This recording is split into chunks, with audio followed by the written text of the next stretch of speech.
Black holes are one of the strangest things in existence. They don't seem to make any sense at all. Where do they come from? And what happens if you fall into one?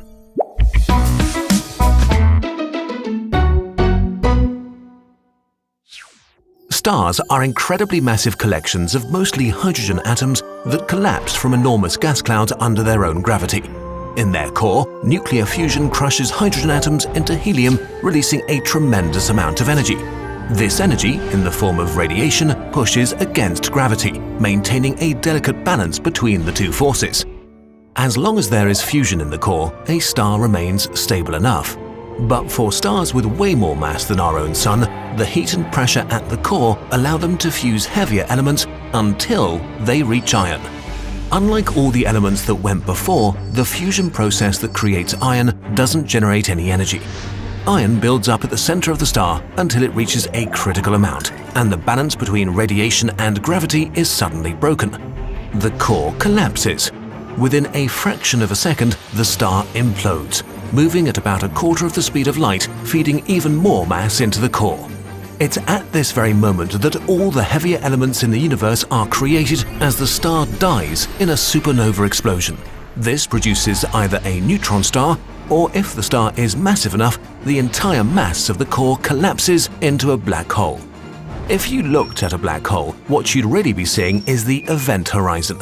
Anything that crosses the event horizon needs to be traveling faster than the speed of light to escape. In other words, it's impossible. So we just see a black sphere reflecting nothing. But if the event horizon is the black part, what is the whole part of the black hole? The singularity. We're not sure what it is exactly. A singularity may be infinitely dense, meaning all its mass is concentrated into a single point in space with no surface or volume, or something completely different. Right now, we just don't know.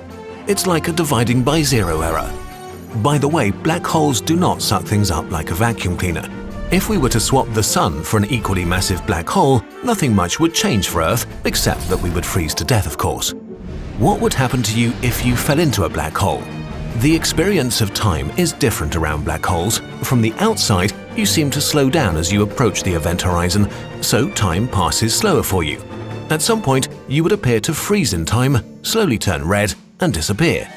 While from your perspective, you can watch the rest of the universe in fast forward, kind of like seeing into the future.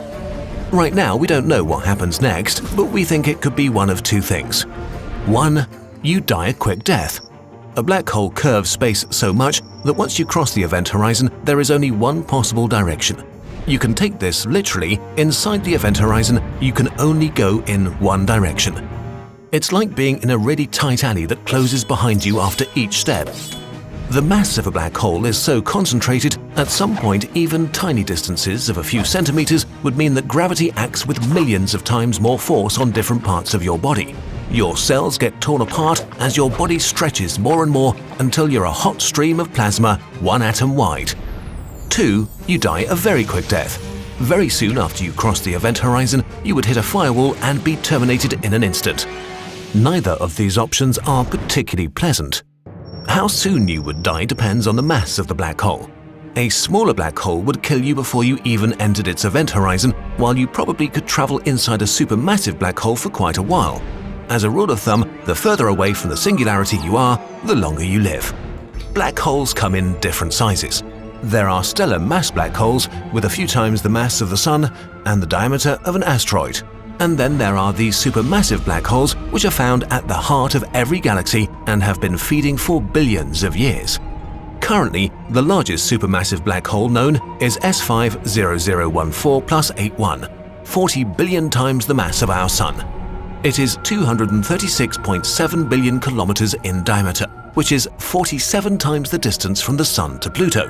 As powerful as black holes are, they will eventually evaporate through a process called Hawking radiation. To understand how this works, we have to look at empty space. Empty space is not really empty, but filled with virtual particles popping into existence and annihilating each other again. When this happens right on the edge of a black hole, one of the virtual particles will be drawn into the black hole and the other will escape and become a real particle. So the black hole is losing energy. This happens incredibly slowly at first and gets faster as the black hole becomes smaller. When it arrives at the mass of a large asteroid, it's radiating at room temperature. When it has the mass of a mountain, it radiates with about the heat of our Sun, and in the last second of its life, the black hole radiates away with the energy of billions of nuclear bombs in a huge explosion. But this process is incredibly slow. The biggest black holes we know might take up to a googol years to evaporate.